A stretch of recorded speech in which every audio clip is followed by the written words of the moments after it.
A trip to your local health food store will leave you with little doubt that brain health products have really blossomed over the last several years. Choices of different kinds of products with different elements in them are now available as potential supplements to improve brain health. These include, if one wants to support memory function, products like ginkgo biloba, phosphatidylserine, phosphatidylcholine, and citicoline.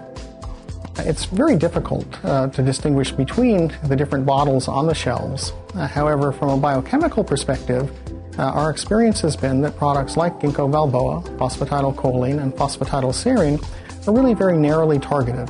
That is, that they're designed to support or enhance one specific biochemical reaction within the brain. Citicoline is different because it has a much larger number of mechanisms of action.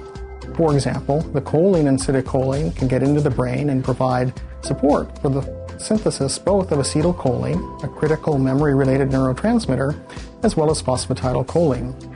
The cytidine element of citicoline gets into the brain and supports synthesis of different classes of phospholipids, notably including both phosphatidylcholine and phosphatidylserine. In addition, cytidine has been shown to increase the synthesis of norepinephrine and dopamine. It may also have effects in terms of promoting optimal energy metabolism in the brain.